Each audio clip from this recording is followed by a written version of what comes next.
Masalah yang dimohonkan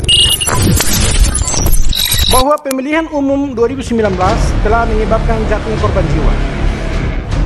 Berdasarkan informasi dari media online cnnindonesia.com, itu sekitar 554 orang menjadi korban, itu KPPS, Panwas, dan polisi. Kami melihat bahwa penyebab jatuhnya korban jiwa bukan karena pelaksanaan pemilihan umum secara serentak, tetapi lebih kepada... Jangan lupa subscribe dan nyalakan loncengnya, agar tidak ketinggalan info terbaru dari Davina News. Baik, selanjutnya saya persilahkan kepada pemohon untuk menyampaikan pokok-pokok permohonan. Sudah pernah bersidang ya? Di mahkamah, jadi pokok-pokoknya saja, karena mahkamah sudah mempelajari permohonan ini. Silakan disampaikan pokok-pokok dari permohonan yang diajukan. Silakan. Baik, terima kasih Yang Mulia. Bahwa permohonan ini terdiri atas 4 bagian. Bagian pertama, kewenangan Mahkamah Konstitusi normatif. Bagian kedua, kedudukan hukum pemohon. Itu kami mencoba mencari dalil bahwa mengapa kami punya hak untuk mengajukan permohonan ini, dan mudah-mudahan dalil ini diterima majelis yang mulia. Nah, pada bagian ketiga ini ada 5 hal ya yang kami coba lihat. Bahwa pertama, alasan-alasan permohonan, adapun alasan-alasan menjadi dasar bagi pemohon untuk mengajukan permohonan pengujian material, pasal 168, 187, pasal 189, pasal 192, pasal 197, pasal 415 dan pasal 420 Undang-Undang Republik Indonesia Nomor 7 Tahun 2017 tentang Pemilihan Umum terhadap Undang-Undang Dasar Negara Republik Indonesia 1945 adalah sebagai berikut. A. Kami mencoba melihat permohonan-permohonan sejenis. Bahwa pertama, sudah ada putusan Mahkamah Konstitusi nomor 37 garis miring PUU strip 17 Romawi garis miring 2019, di mana para pemohon hanya melihat pasal 167 Undang-Undang nomor 17 tahun 2017 tentang pemilihan umum terhadap Undang-Undang Dasar 1945, dan Majelis Hakim Konstitusi dalam amar putusannya menolak permohonan para pemohon untuk seluruhnya. Kedua, ada lagi permohonan, yaitu putusan Mahkamah Konstitusi nomor 55 garis miring PUU strip 17 Romawi garis miring 2019 dengan amar putusan dalam provisi menolak permohonan provisi pemohon, dalam pokok permohonan menolak permohonan pemohon untuk seluruhnya. Berbeda dengan kedua permohonan sebelumnya, pada permohonan ini, pemohon mengajukan permohonan uji material terhadap pasal 168, 187, 189, 192, 197, 415 dan 420 Undang-Undang Republik Indonesia Nomor 7 Tahun 2017 tentang Pemilihan Umum, di mana pasal-pasal tersebut berbeda dengan yang sudah pernah dimohonkan, sehingga kami berharap bahwa permohonan ini bisa diterima sebagai sesuatu yang bersifat novelty. Kalau ibaratnya di perguruan tinggi itu dia semacam suatu novelty, ada pembaharuannya di situ. Mungkin perlu disampaikan juga bahwa sudut pandang terhadap permasalahan juga berbeda. Jika para pemohon itu melihat keserentakan pemilihan umum sebagai penyebab kematian, kami justru melihat dari sudut yang berbeda, bukan karena keserentakan pelaksanaan pemilihan umum, tetapi metode pemilihan lain menyebabkan jatuhnya korban jiwa. Itu juga salah satu yang kami ulas. Bahwa norma material yang hendak diuji yaitu Undang-Undang Republik Indonesia Nomor 7 Tahun 2017 tentang Pemilihan Umum dengan pasal-pasal sebagaimana sudah disebutkan. Untuk norma Undang-Undang Dasar, ini tangan agak licin, maaf yang mulia, orang kampung pegang sarung tangan agak tahu. Norma Undang-Undang Dasar Negara Republik Indonesia tahun 1945 penguji meliputi pasal 1 ayat 2, pasal 6 ayat 1, pasal 18 ayat 3, pasal 19 ayat 1, pasal 22C.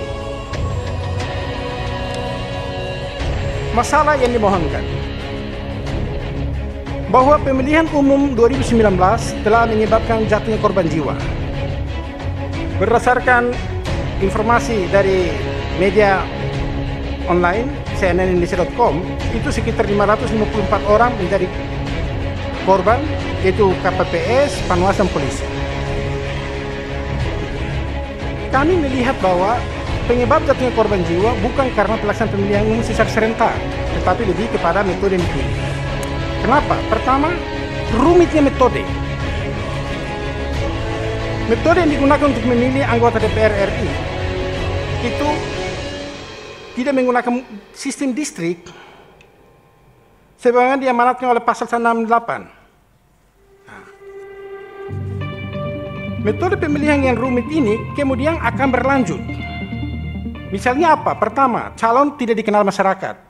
Luas kampanye, wilayah kampanye terlalu luas, biaya kampanye terlalu besar, sehingga ada juga beberapa implikasi ke depan, implikasi yang terjadi, tapi sengaja saya tidak kupas di sini karena saya anggap terlalu jauh ya.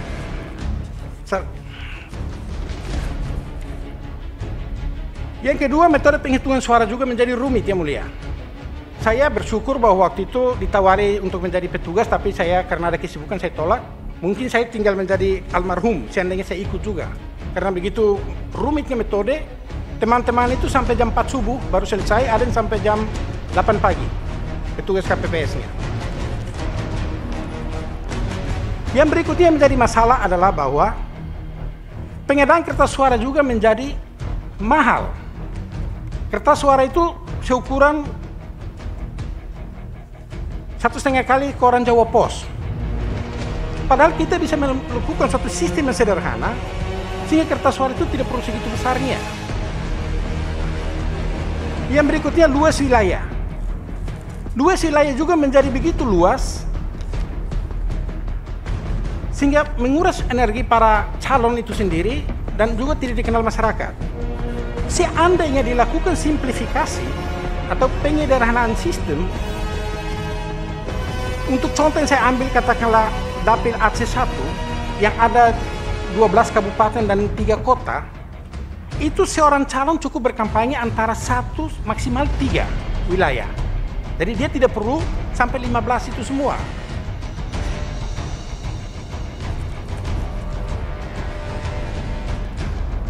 Untuk sistem pemilihan anggota DPD RI sudah benar karena dia menggunakan sistem distriknya itu. Hanya saja calonnya itu terlalu banyak, Yang Mulia. Jujur, saya tidak tahu siapa yang saya pilih. Kalau Yang Mulia tanya bahwa lagi daftar itu suruh saya pilih, mungkin saya lihat dulu muka. Kira-kira saya lihat muka yang bisa dipercaya itu saya coblos. Tapi saya tidak ingat sekarang siapa yang saya pilih. Dan itu bukan saya saja. Kami mencoba melakukan wawancara masyarakat di sekitar yang melakukan pemilihan. Rata-rata mereka tidak ingat siapa yang dipilih. Karena begitu banyaknya calon tanpa pembatasan. Sehingga kita berharap ada pembatasan supaya calon itu tidak perlu begitu banyak, tapi kualitasnya ada. Dan ini tidak bertentangan dengan prinsip demokrasi. Karena asas ini kita berlakukan untuk semua. Harapan saya tentunya adalah bahwa Pesta Demokrasi 2019 yang telah menjadi bencana demokrasi tidak terulang. Karena selama ini bangsa kita selalu berpikir paradoks, selalu berpikir bagaimana membuat masalah yang rumit. Ini kan sampai harapan ya? Ya. Dipersingkat aja isinya, apa Baik. saja? Saya ke berikutnya, bahwa 1 kursi itu 1 dapil. Harapannya begitu, Yang Mulia. Terus 1 calon, 1 distrik. Jadi tidak banyak lagi. Jadi dia langsung milih 1 aja. Pilih partai saja sudah cukup. Yang berikutnya bahwa 1 dapil maksimal 2-3 untuk DPR RI, itu 2-3 kabupaten kota saja. Tidak perlu terlalu luas. Untuk DPRD provinsi itu antara 2-5 kecamatan terdekat. DPRD kabupaten kota itu kita usulkan supaya dia turun ke level 5-10 kelurahan terdekat. Untuk DPD itu karena ada 4 kursi berarti 4 dapil, dan setiap dapil itu maksimal 10 calon sehingga ada 40. Kemudian ini yang menarik juga, Yang Mulia, bahwa untuk poin nomor 9, jika anggota DPRD itu meninggal, otomatis menjadi kewenangan partai politik. kalau calon atau anggota terpilih itu terlibat korupsi, kami berharap kursi itu jangan diberikan ke partai yang sama. Ini bentuk punishment sekaligus edukasi bahwa partai itu tidak boleh mencalonkan orang yang punya tendensi korupsi. Nah, terakhir juga sama karena ada satu kasus yang terjadi 2019 kemarin. Jika calon itu dianggap indisipliner, maka kursi itu akan digantikan dengan calon dari partai lain. Karena kemarin jujur itu kasus itu mengarah ke oknum yang tidak perlu saya sebutkan di sini untuk menyelamatkan orang lain sebenarnya. Jadi indisipliner itu menjadi alasan saja. Sehingga poin itu penting untuk kita terapkan. Terakhir, petitum, mohon izin dibacakan lengkap atau? Ya langsung aja petitum dibacakan. Baik. Berdasarkan uraian secara menyeluruh terhadap kewenangan Mahkamah Konstitusi, kedudukan hukum pemohon, serta alasan-alasan permohonan, sebagaimana telah diuraikan secara rinci dan jelas, pemohon memohon kepada Majelis Hakim Konstitusi yang mulia untuk memeriksa dan memutus permohonan pengujian material pasal 168, pasal 187, pasal 189, pasal 192, pasal 197, pasal 415 dan pasal 420 Undang-Undang Republik Indonesia Nomor 7 Tahun 2017 tentang Pemilihan Umum dengan amar putusan permohonan pengujian Undang-Undang AKO sebagai berikut. 1. Menerima dan mengabulkan seluruh permohonan pengujian Undang-Undang yang diajukan oleh pemohon. 2. Mengatakan bahwa ketentuan pasal 187 dan seterusnya Undang-Undang Nomor 7 Tahun 2017 tentang Pemilihan Umum bertentangan terhadap Undang-Undang Dasar Negara Republik Indonesia tahun 1945. 3. Memerintahkan pemuatan putusan ini dalam Berita Negara Republik Indonesia. Atau apabila Majelis Hakim Konstitusi mempunyai pendapat lain atas perkara AKO, mohon diberikan putusan yang seadil-adilnya. Ex AKO et bono. Hormat kami, Aristides Brisum de Souza Mota sebagai pemohon. Terima kasih. Ya baik, Saudara Aristides ya. Jadi sesuai dengan pasal 39 Undang-Undang MK, panel hakim wajib untuk menyampaikan nasihat dalam rangka melengkapi atau menyempurnakan permohonan yang saudara sampaikan ya. Ini kewajiban bagi hakim, tapi hak dari saudara nanti apakah mau diikuti ditindaklanjuti itu haknya saudara ya. Jadi silakan nanti saudara perhatikan karena saudara pernah mengajukan pengujian undang-undang ke MK, mestinya sudah paham ya. Siap. Bahwa setiap permohonan pengujian undang-undang itu sudah jelas ada sistematikanya, clear di situ, tidak boleh nambah-nambahin yang tidak perlu ya. Jadi mulai dari identitasnya ditulis dengan baik ya, kemudian kedudukan hukumnya ya, kewenangan mahkamah dulu, kewenangan mahkamah terlebih dahulu, kedudukan hukum, kemudian alasan-alasan permohonan sebagai yang disebut dengan posita, dan kemudian petitum. Jadi nggak perlu tulis harapan-harapan saudara di dalam permohonan, yaitu kalau mau diambil intinya masuk ke dalam alasan silakan, tapi tidak masuk dalam sistematika ya, seperti itu. Silakan nanti saudara perhatikan dengan cermat nasihat yang diberikan oleh panel hakim ya. Saya persilakan yang mulia Prof atau belum, silakan Prof. Ya monggo Prof. Baik, yang mulia Ketua Prof Edi, saudara pemohon, Siap yang mulia. Ya, secara pokok dulu harus diperbaiki pada waktu Anda menjelaskan kedudukan hukum. Terus kemudian yang kedua, sangat diperbaiki, harus diperbaiki sekali positanya. Saya baca posita tidak mengerti itu apa yang disampaikan. Ya, atau mungkin saya yang nggak mengerti, atau memang ini tidak sesuai dengan sebagaimana yang selayaknya satu permohonan. Nanti detailnya akan saya sampaikan. Terus kemudian yang ketiga, memperbaiki petitum. Untuk kedudukan hukum dulu, saudara menjelaskan kedudukan hukum sebagai perorangan warga negara Indonesia. Pada waktu menjelaskan kedudukan hukum di sebelumnya di kewenangan ada sedikit yang coba nanti dipikirkan, perlu diulang. Saudara menyantumkan ada Undang-Undang Nomor 15 tahun 2019 itu yang mengubah Undang-Undang nomor 12 tahun 2011 dan sebagainya, itu tolong nanti dipikirkan apa tepat atau tidak, ya. Nanti coba dipikirkan itu. Atau kalau enggak, nyebutnya caranya setelah Undang-Undang Dasar pasal 24, Undang-Undang Mahkamah Konstitusi, Undang-Undang Kekuasaan Kehakiman, kalau mau menambahkan Undang-Undang nomor 12 tahun 2011, Yungto Undang-Undang nomor 15 tahun 2019, ya. Tidak langsung ke Undang-Undang 15 2019 itu. Coba nanti dipikirkan, dirapikan untuk kewenangan, ya. Terus kemudian di kedudukan hukum, Anda tidak fokus. Yang Anda ujikan itu undang-undang yang berkait dengan undang-undang pemilu. Anda harus fokus, tidak usah menyebut Anda membayar pajak dan sebagainya. Kenapa Anda dirugikan hak konstitusionalnya oleh undang-undang pemilu? Ya, itu fokusnya berarti Anda sebagai warga negara yang mempunyai hak pilih dan dipilih. Nah, itu nanti dibuktikan Anda terdaftar dalam undang-undang, terdaftar sebagai pemilih di mana dan sebagainya yang berkaitan dengan undang-undang itu. Nggak usah disebutkan itu taxpayer macam-macam, diuraikan di situ. Kalau Anda mengujikan undang-undang APBN, undang-undang pajak, ya sebutkan taxpayer itu kaitannya. Jadi fokus saja, ini malah membingungkan kalau kita fokus.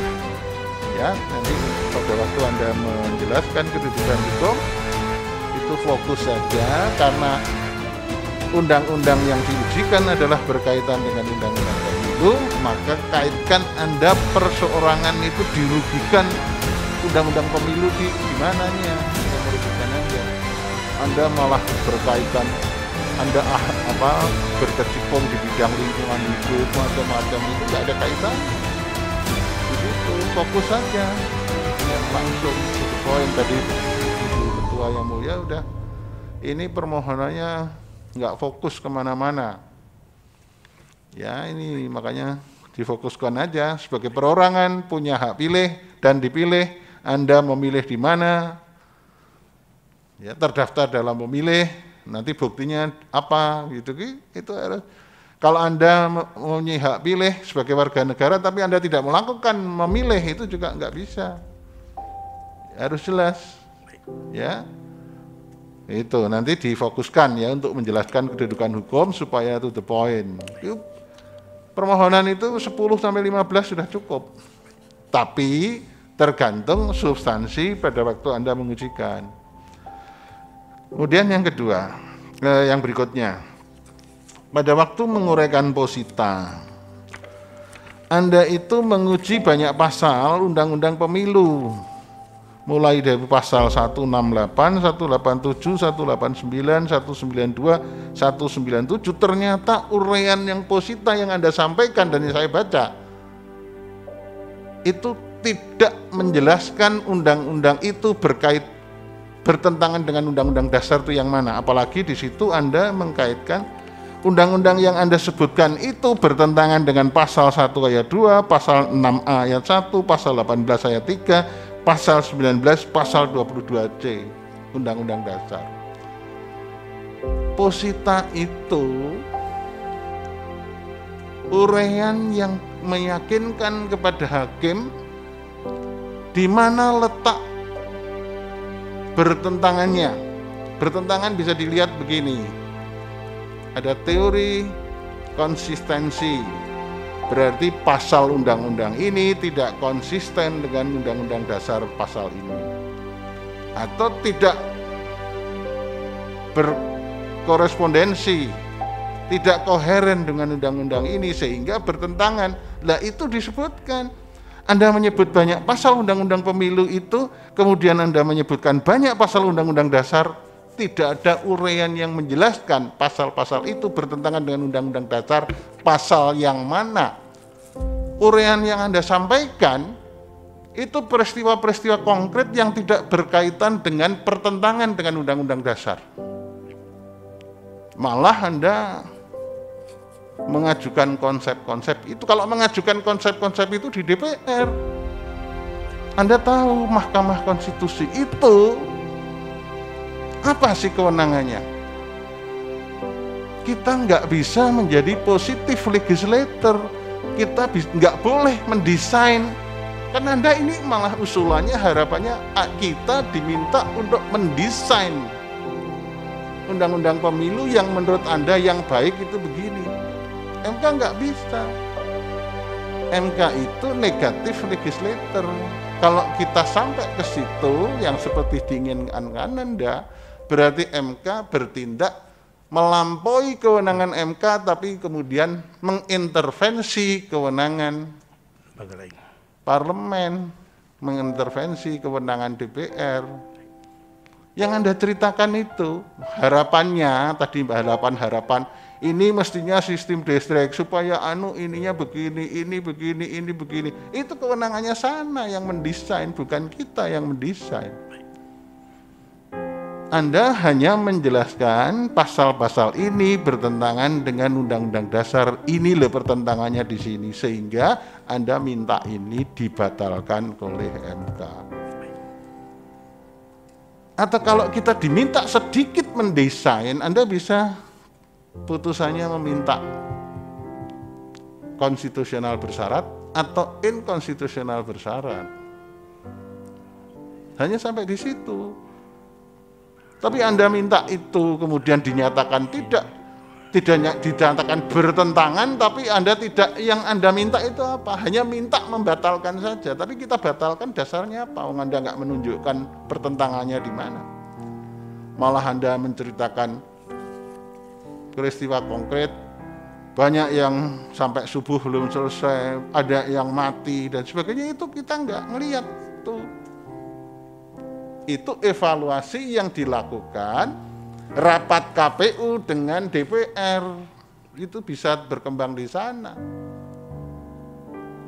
Ya, jadi kita menilainya hanya pasal yang Anda ujikan banyak itu bertentangan atau tidak dengan Undang-Undang Dasar yang ada di sini yang Anda anukan. Semakin banyak pasal yang diujikan dan semakin banyak pasal landasan konstitusional atau batu ujinya, urean posita berarti banyak menunjukkan pertentangan antara pasal-pasal undang-undang pemilu itu dengan undang-undang dasar yang Anda sebutkan ini. Kita tidak melihat sama sekali itu positanya, sehingga saya melihat, saya menyarankan positanya harus dirombak total. Ya, tunjukkan. Oh, pasal 198 bertentangan dengan pasal mana Undang-Undang Dasar. Kenapa bertentangan? Nah, itu di sini. Tidak konsisten, tidak koheren, tidak berkorespondensi dengan Undang-Undang Dasar. Tapi desainnya dengan sistem proporsional, sistem distrik begini-begini, itu kewenangannya sana. Kita nggak bisa meminta begitu. Itu kita nanti mengintervensi kewenangan lembaga negara yang lain. Kita nggak bisa menjadi positif legislator. Ya. Kemudian yang terakhir ya itu tadi petitumnya. Anda meminta pasal-pasal ini dikatakan bertentangan. Nah, kalau kemudian kita hapus semua pasal-pasal itu, terus nanti pemilunya pakai apa di 2024? Kita nggak bisa, apa langsung DPR nanti harus mengubah? Nggak ada pasalnya, itu sudah ditentukan MK, dibuang MK, begitu. Nah, ini harus ada jalan keluarnya. Bagaimana? Apakah kemudian Anda mengharapkan kita kemudian mengganti pasal-pasal itu dengan pasal-pasal sesuai dengan keinginan Anda? Nah, kalau itu berarti kita menjadi positif legislator, mengintervensi kewenangan Dewan Perwakilan Rakyat. Ya, jadi itu yang bisa saya sampaikan. catatan-catatan yang harus jadi perbaikannya cukup berat, menyangkut perbaikan sedikit di kewenangan, perbaikan banyak di kedudukan hukum, perbaikan sangat banyak di posita, dan perbaikan di petitumnya. Gitu ya? Siap. Bisa dimengerti? Paham. Terima kasih. Saya kembalikan Bu Ketua. Silakan, Terima Bu. kasih. Terima kasih Yang Mulia Panel. Saya hanya menambahkan yang tadi sudah disinggung mengenai legal standing ya, karena itu sangat penting sekali itu legal standing itu, agar bisa di sana dilihat apakah memang ada hak atau kewenangan konstitusional yang diberikan oleh Undang-Undang Dasar kepada pemohon. Kemudian apakah itu benar-benar merugikan hak konstitusional pemohon itu sendiri. Nah itu saya lihat memang di halaman 3, tapi di halaman 3 ini saudara terlalu simple menguraikannya dengan hanya mengatakan huruf A, B, C, D serta angka 2 ini pemohon mempunyai hak untuk mengajukan permohonan pengujian materi pasal 168, 187, 189 dan seterusnya. Padahal di sana harusnya saudara menguraikan itu adanya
bukan executive legislator ya. Jadi kita hanya melihat dari permohonan saudara itu kemungkinan besar mungkin hanya konstitusional bersyarat atau tidak unconstitutional atau konstitusional ya. Jadi ada dua itu, conditionally constitutional atau conditionally unconstitutional. Mungkin itu yang saudara harus tawarkan. Jadi kalau seluruhnya undang-undang ini pasal-pasal dari undang-undang pemilu yang saudara kemukakan ini nanti akan dibatalkan, ya terjadi nanti chaos nanti ya. Chaos dalam pelaksanaan pemilu itu. Nah, sebagaimana mungkin yang saudara harapkan adanya model-model yang akan saudara ajukan itu, ini barangkali kita juga di mahkamah sudah ada putusan barangkali yang mungkin saudara bisa lihat ya, putusan Mahkamah Konstitusi nomor 55 tahun 2019. Di situ kita sudah membuat satu bagaimana pertimbangan kita tentang penyelenggaraan pemilu ya, sudah ada di situ yang memperbaiki putusan kita, putusan nomor 14 tahun 2013 ya. Bagaimana penyelenggaraan pemilu yang serentak itu ya, kita sudah tafsirkan lagi di putusan nomor 55 yang terakhir. Nah, itu sudah ada model-model pemilu yang sudah kita buat konsep-konsepnya, bagaimana sebenarnya pemilihan pemilu yang serentak itu agar tidak memakan korban sebagaimana yang saudara kemukakan tadi. Tentu ada banyak ya, ada problem yang harus diselesaikan. Nah, ini Mahkamah Konstitusi telah mencoba membuat suatu putusan yang harus dipedomani dalam penyelenggaraan pemilu yang akan datang, yaitu putusan nomor 55 tahun 2019 ya. Coba dibaca itu. Apa nanti itu bisa saudara lihat nanti dihubungkan dengan permohonan saudara ini, apa-apa yang mungkin yang saudara sarankan itu apakah sudah terjawab apa belum. Kalau belum terjawab, barangkali itu yang saudara gali dalam menyusun posita saudara nanti dalam permohonan saudara. Barangkali itu aja dari saya. Terima kasih. Ya, terima kasih. Begini saudara Aristides ya. Prof. Jadi permohonan ini bukan hanya saudara saja yang paham.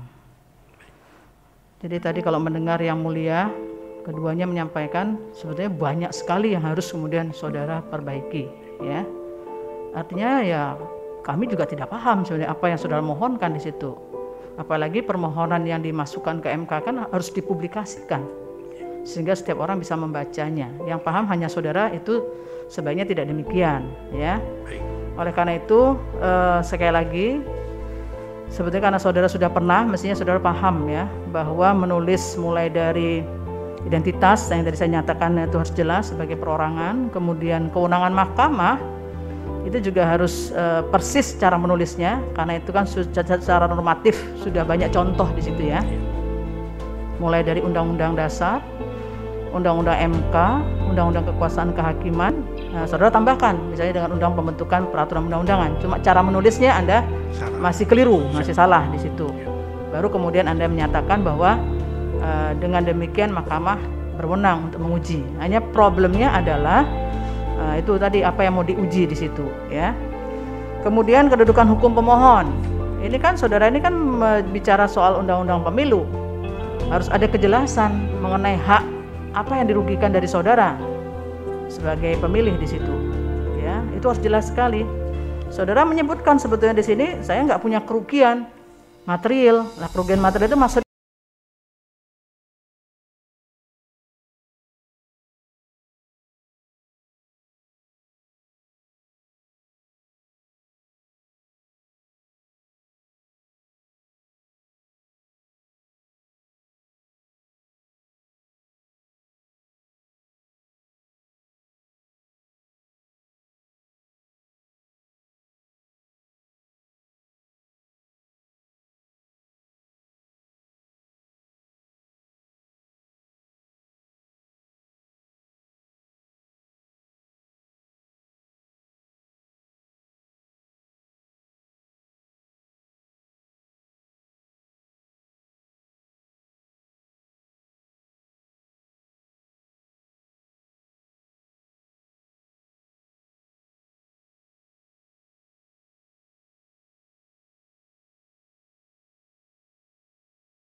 di sini.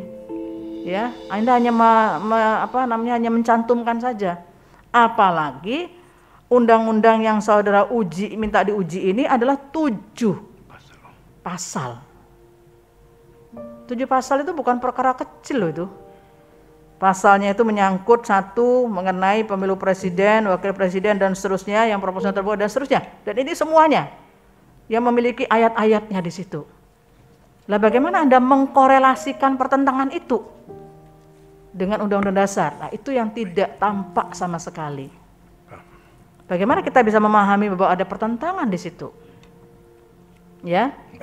Dan jangan kemudian sekali lagi Anda kemudian menggiring supaya mahkamah ini kemudian menjadi pembentuk undang-undang. Nah, nggak boleh itu. Tidak ya, jangan begitu. Jadi tidak boleh Anda lakukan. Kemudian sekali lagi saya juga sama dengan yang mulia yang lain. Lah kalau Anda minta ini kemudian dibatalkan, bagaimana eksistensi undang-undang pemilu? Ya, Anda pikirkan itu, Anda renungkan. Ya, Pak Aristides ya. Siap, dibatalkan. Jadi ini harus Anda pikirkan apa yang menurut saudara tadi kan saudara, saya dengar ini metode yang rumit, banyak yang meninggal. Ya.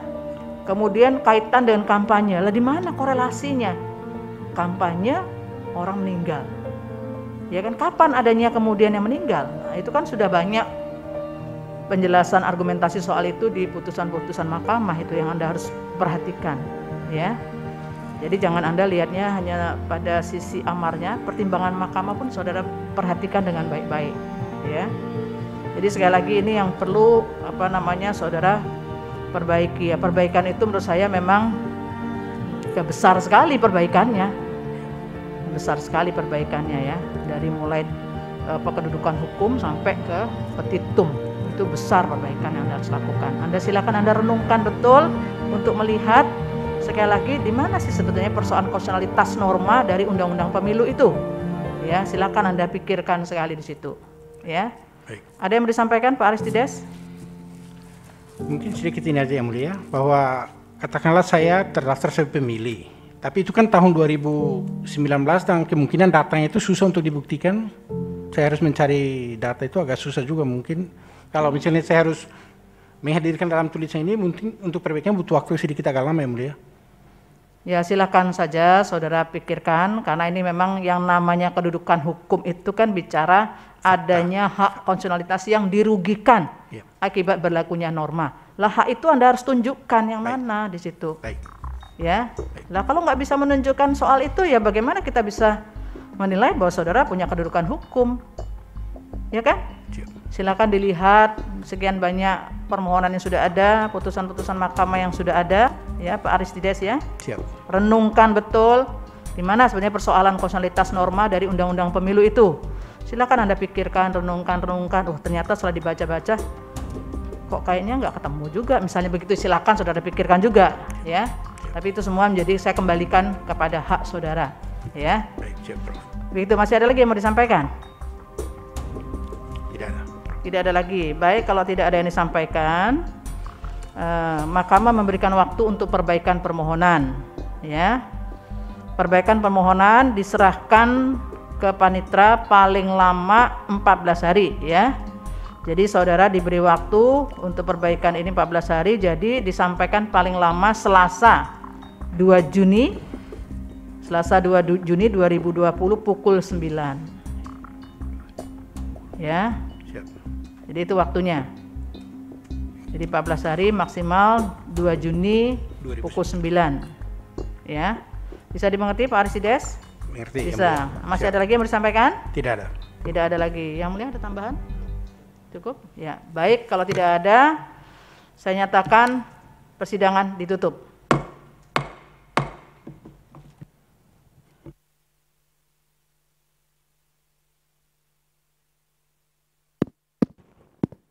Hadirin dimohon berdiri. Yang mulia Majelis Hakim Konstitusi meninggalkan ruang persidangan.